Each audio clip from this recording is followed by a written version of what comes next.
Naghahanap ako ng baril dito sa Davao. Saan kayo makahanap ng baril dito sa Davao? Hanap nga tayo ng matatanungan.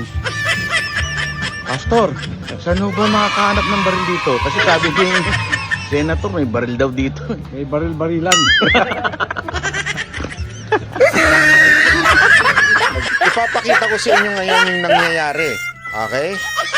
Ito yung unang banat ni Ontiveros. Kalat ngayon sa social media mga umano'y kondisyon ni Pastor Apollo Kibuloy para dumalo sa pagdinig ng Senado kaugnay ng mga aligasyon ng pang-abuso sa Kingdom of Jesus Christ. May buwelta naman dyan ang chairman ng komiteng nangunguna sa pagdinig na si Senator Risa Ontiveros. Nasa frontline ng balitang yan si Mean Los Baños.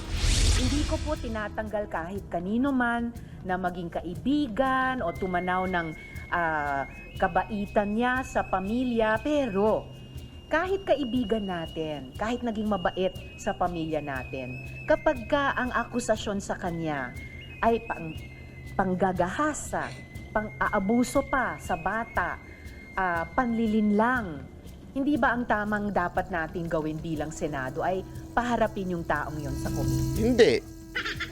Sorry, hindi dapat. Bakit? Tandaan mo, dito pa lang, maling-mali na siya. In aid of legislation kayo eh. Ano yung sinasabi mo accusation sa kanya? Crime na yun eh. Crime ho yun. So saan ba dapat dinidinig ang crime? Sa in aid of legislation or sa korte? Don't ever forget, ano ang pinakatitulo ninyo? Lehislatibo, gumawa ng batas. Yan ang inyong function. Anong function ng korte? Husgahan. Kaya nga judge eh. Husgahan ho yung mga gumawa ng krimen. Sila ho ang nag-i-interpret ng batas. So dyan pa lang sablay na sablay ka na eh. Pagpalit na lang talaga tayo. Ako na lang dyan. Yan ang panawagan ni Senator Risa Hontiveros sa mga kapwa niya senador na tutol na ipaaresto at paharapin sa Senate Committee on Women and Children si Pastor Apollo Kibuloy. Bukas na kasi ang deadline para makumpleto ni Senator Robin Padilla ang 8 pirmang kailangan niya para baliktarin ang contempt order laban sa founder ng Kingdom of Jesus Christ. Sa ngayon, tanging sila Senators Amy Marcos, Bongo at Cynthia Villar pa lang ang pumirma sa inisyatibo ni Padilla.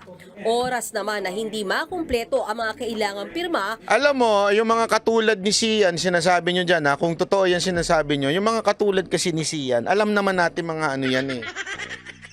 Mga napag-utusan lang sa halagang hindi ko alam kung magkano.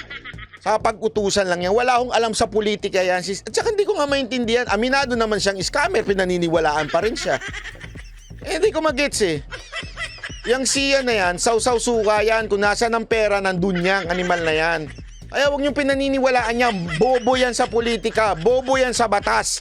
Nagmamagaling lang yan. Nang alam lang yan, walang alam yan. Kaya huwag niyo nang banggitin yan dito, ha? Okay ba? Okay ba? Agad makikipag-usap si Ontiveros kay Senate President Mig Zubiri para mailabas na ang arrest order laban kay Kibuloy.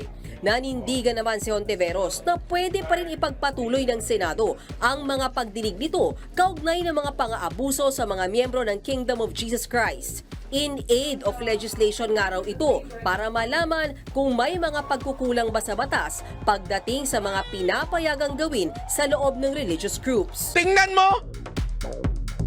Di ba kung hindi nga naman gunggong in aid of legislation para kung anong tamang gawin sa loob ng religious group,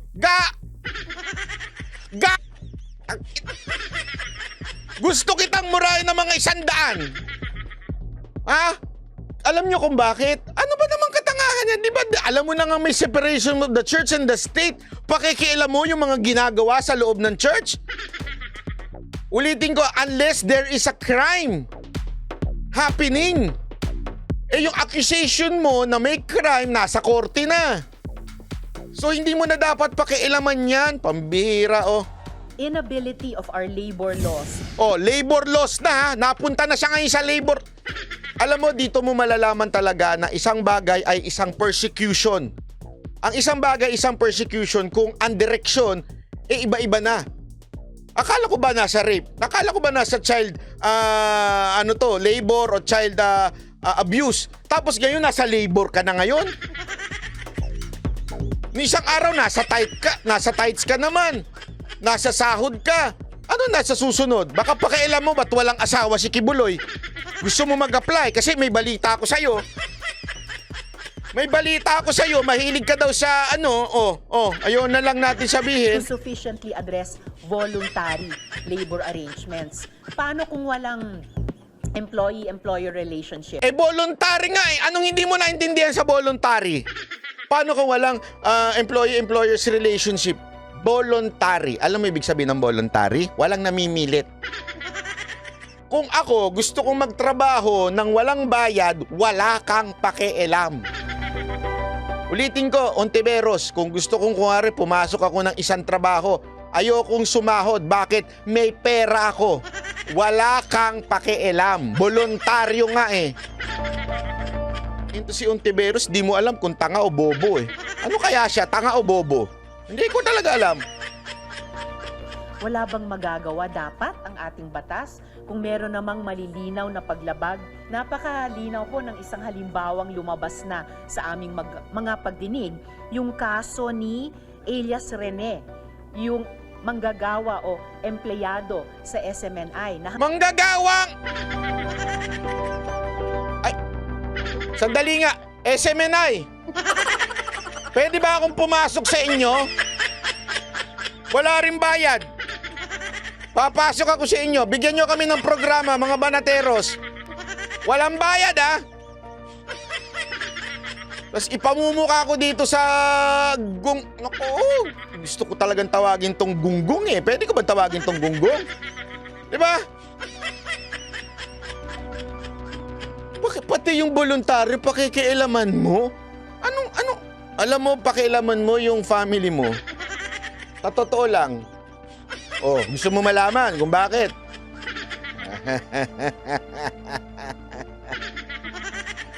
Hanggang ngayon, hindi makategorya ng DOLE ni ng SSS sa kung anong kategorya ng manggagawa o empleyado o mamamayan na may karapatan sa social protection siya nakalagay. Nauna nang sinabi ni Pastor Kibuloy na nagtatago siya dahil sa banta sa kanyang buhay. Anong nagtatago? Masarap nga nung kinain namin eh. Anong nagtatago? Nag-post pa nga kami lahat dun eh. Anong nagtatago?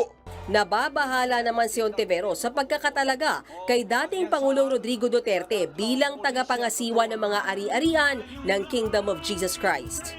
Usually po ang nag-aatas ng isang administrator sa kanyang properties ay isang tao na hindi kayang siya ang mga siwa sa mga properties niya. So, ganon kataas, kalaki ang pagtitiwala at pagsasakamay ni Kibuloy kay Duterte. Oh, bakit? Anong pakialam mo? Ganon talaga sila eh. Nagbubulungan. Kahapon nagbubulungan sila. Tingnan mo, eto ha. Tingnan nyo kung gaano Naku, gusto ko talaga sabihin gunggong siya eh. Pwede ko ba sabihin na gunggong siya? Pambihira. Pati ito nirereklamo niya ha.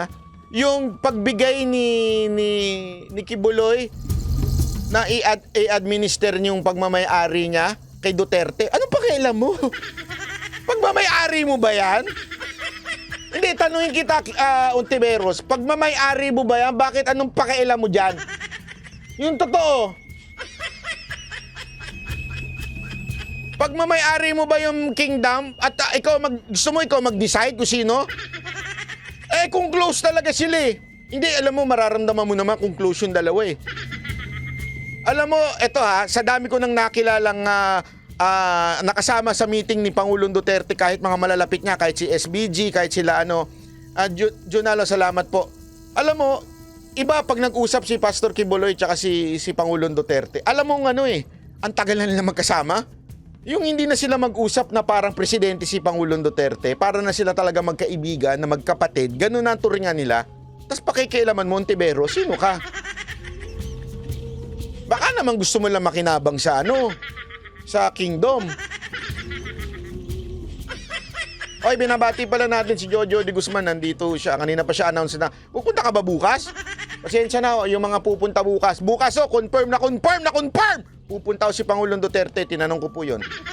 Hindi, wala akong biro kasi ayoko naman ng kung saan-saan kasi may nag-send sa akin. May nag-send sa akin from someone ng picture. Tapos tinanong ko kung, mismo doon sa tao ni Pangulong Duterte kung pupunta ba si Pangulong Duterte. Oo daw, pupunta. Confirm yan. Okay? Tell me who your friends are and I'll tell you who you are. Oh, naks na. Lalong kumakalat yung haka-haka na naghahanda siya, si Kibuloy, na tumakas dito sa Pilipinas. Itinanggi naman ng kampo ni Kibuloy na may balak tumakas ang pastor, sabay banat kay Senador Hontiveros. Alam niyo, huwag kayong makikiling masyado kay Riza because her reputation for credibility is below sea level. If you remember, she was publicly charged by us, ha? Linawi. TV5 pakiayos to. Charged by us, hindi US. Una kong basa, charged by US? Kailan yun? Charged by us, small letters. Naturingan kayong TV5, oh. Okay lang kaming mga vlogger, ganyan. Trip namin para mag-clickbait. Joke lang po, joke. Hindi kasi mahirap mabasa minsan pagka mga small letters. Okay? TV5 naman, pakiayos naman. A long time ago for tampering with witnesses in the Kia. Sa gitna ng mga akusasyon laban kay Kibuloy, kumakalat naman sa social media ang isang post kaugnay ng 17 kondisyon di umano ni Kibuloy O, ayan na yung 17 kondisyon. para dumalo sa Senate hearing. Una na rito, ang pagpapakita ng mukha at pagpapakilala sa mga testigong Si Boss Dada nag-post niyang mga yan eh. Si Boss Dada, post ng post. dating miyembro umano ng Kingdom of Jesus Christ. Hindi rin daw pwedeng tanungin ang pastor na ang pwedeng sagot lang ay oo o hindi.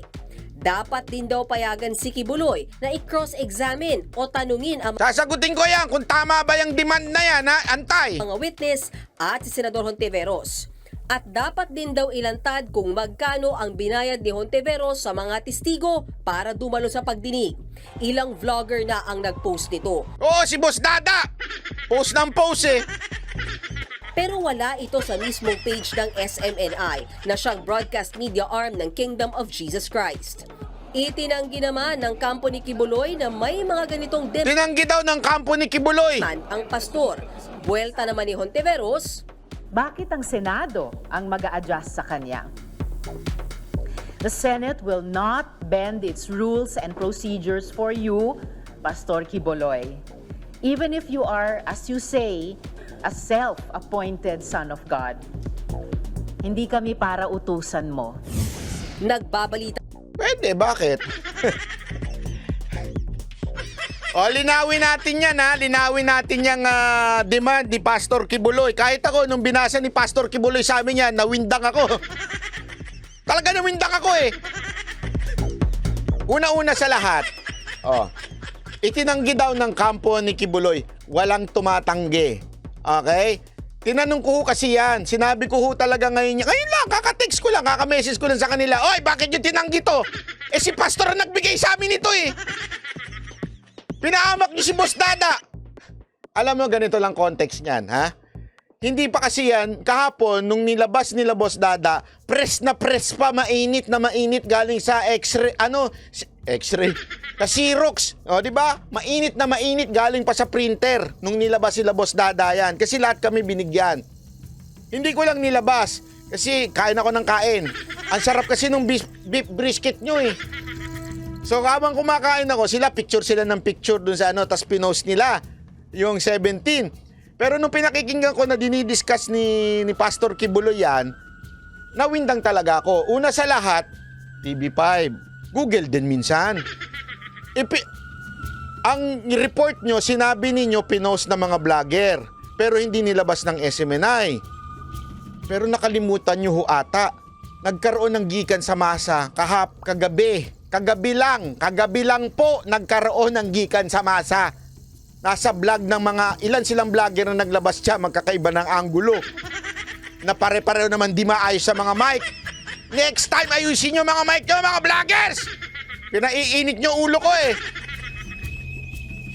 Pangatawanan nyo na pagiging vlogger ha. Ayusin nyo yung miking nyo, nabibuisit ako pag pangit ang mic eh. Nasermonan ko tuloy itong dalawa, si Coach Oli tsaka si Boss Dada.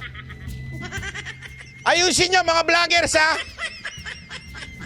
Eh, ang pangit kasi ng mic eh. Hindi tuloy malinaw yung mga ano. Hindi, anyway, joke lang. Naibla na naman si Banatbay. So sa Gikan sa Masa, diniscuss mismo yan ni Pastor Kibuloy. So TV5, hindi nyo narinig yun? Hindi nyo narinig yun? Sa bibig mismo ni Pastor Kibuloy lumabas? Ni hindi nyo nga binalita na nagpakita na si Pastor Kibuloy? Pagbibintangan nyo pang lumayas na ng Pilipinas, ano kayo? Ano yun, sa Japan? Sa Timbuktu? Sa Malaysia? Kung talagang kayo ay nagre-research, kasi may isa pa eh. So ito pa, isa pa itong BOP. High blood ako eh. Magkalma muna kayo. Oh, kalma. Baby, kalma. Huwag mo naman akong bigyan ng dahilan para tabihan ka. Kalma. Ayun.